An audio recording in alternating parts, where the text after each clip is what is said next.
പോളണ്ടിലെ ആ കാക്കോടകനുണ്ടല്ലോ, ആ കാലമാടൻ, സദാ കൊടും വിഷം ചീറ്റുന്ന ആ കാളകൂട സർപ്പം, എന്തൊരു വൃത്തികെട്ട മനുഷ്യനാണ് അദ്ദേഹം.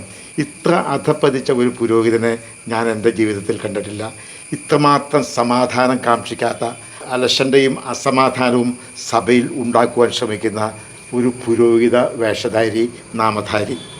എന്തെങ്കിലും ഒരു സമവായം ഉണ്ടാകും, ഒരു സമാധാനം എറണാകുളം അങ്കമാലി അതിരൂപതയിൽ ഉണ്ടാകും എന്നുള്ളൊരു സൂചന കിട്ടിയപ്പോൾ തന്നെ ഈ മനുഷ്യന് ഹാലിളകി. അവിടെ നിന്ന് അദ്ദേഹം വിഷം മാത്രമാണ് ചീറ്റിക്കൊണ്ടിരിക്കുന്നത്. 1-2 തവണയല്ല ദിവസേന.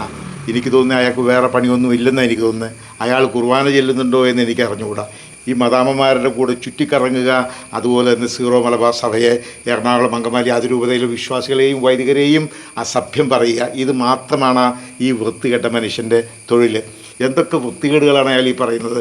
ഇപ്പോൾ നമ്മുടെ സഭയിൽ എന്തെല്ലാം അനിഷ്ട സംഗതികൾ നടക്കുന്നുണ്ടോ അതിനെ എൻകറേജ് ചെയ്യുക. അതായത് ഒരു നല്ല കാര്യം നടന്നു, അതിനെ നല്ല കാര്യം. ഇപ്പോൾ 19-ാം തീയതി സമാധാനത്തിലുള്ളൊരു ചെറിയ വിടവ് കിട്ടി എന്ന് എല്ലാവരും വിശ്വസിക്കുന്നുണ്ട്. പക്ഷേ ഞാൻ വിശ്വസിക്കുന്നില്ല കേട്ടോ. നിങ്ങൾക്ക് എല്ലാവർക്കും അറിയാം എൻ്റെ നിലപാട്. പക്ഷേ സാധാരണഗതിയിൽ അങ്ങനെ ഒരു വിടവ് വന്നപ്പോഴത്തേക്കും, സമാധാനം ഉണ്ടാകുമെന്നുള്ളൊരു സൂചന വരുമ്പോഴത്തേക്കും, സഭാസ്നേഹിയായിട്ടുള്ളൊരു മനുഷ്യൻ അതിനെ പ്രകീർത്തിക്കേണ്ടതാണ്, അതിനെ യെസ് നല്ല കാര്യം എന്ന് പറയേണ്ടതാണ്. ഇതിനു പകരം അയാൾ നെഞ്ചത്തടിച്ച് കരയുകയാണ്. അതായത് ഒരു കാരണവശാലും എറണാകുളം അങ്കമാലി അതിരൂപതയിൽ സമാധാനം ഉണ്ടാകരുത്. ഈ മനുഷ്യൻ സ്വന്തം മനസാക്ഷിയെ വിറ്റ് ജീവിക്കുന്ന ഒരു മനുഷ്യനാണ് അദ്ദേഹം.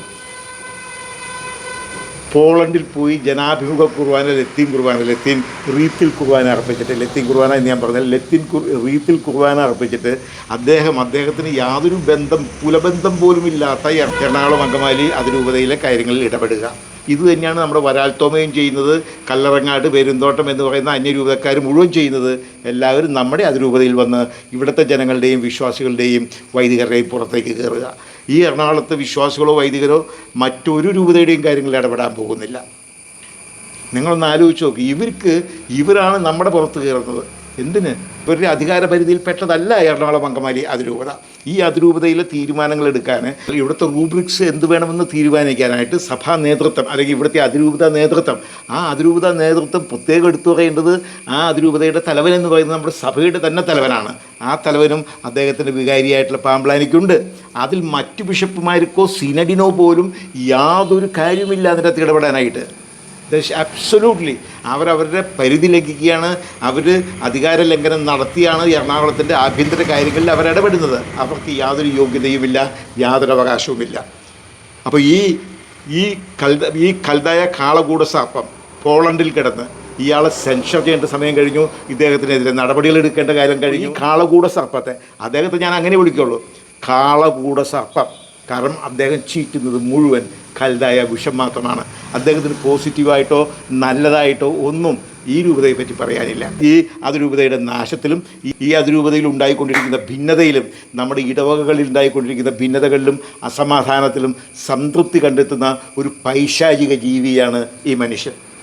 ഇപ്പം തിരുവാങ്കുളത്ത് അയാൾ കൈയടിക്കുകയാണ്. തിരുവാങ്കുളത്തെ ജനങ്ങളെ, നിങ്ങൾ ചെയ്യുന്നത് സൂപ്പർ, നിങ്ങൾ ചെയ്യുന്നത് നല്ല കാര്യം, അവിടുത്തെ ജനങ്ങൾ വിശ്വാസം ഇല്ല.